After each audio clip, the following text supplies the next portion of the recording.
Driver حضرات کیا کریں گے قصر نماز کے متعلق؟ روزانہ ہی سفر ہے، 92 کلومیٹر سے زائد، جاتے ہیں آتے ہیں، حیدرآباد جا رہے ہیں، باب المدینہ سے حیدرآباد آنا جانا، تو کیا یہ مسافر ہی رہیں گے مستقل؟ کیا ہوگا ان کا؟ یعنی اس کا گھر کراچی میں ہے اور جاتا ہے حیدرآباد ہے، یا گھر اس کا حیدرآباد ہے وہ آتا کراچی میں ہے، یا یہ بھی ممکن ہے نہ حیدرآباد میں گھر ہو نہ کراچی پنجاب کا ہے، کسی اور شہر کا، کسی ملک کا ہے؟ تو اس میں یہی ہے، جیسے اگر یہ کراچی کا ڈرائیور ہے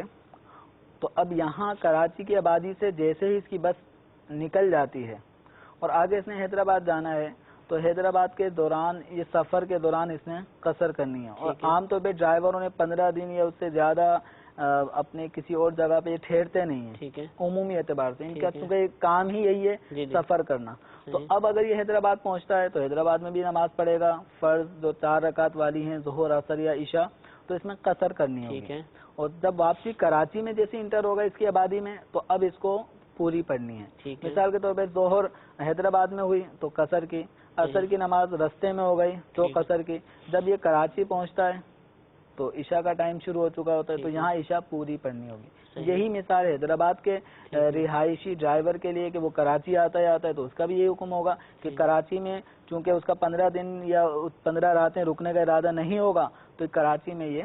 قصر کرے گا۔ ٹھیک ہے۔ اور اگر کوئی ڈرائیور ہے لاہور کا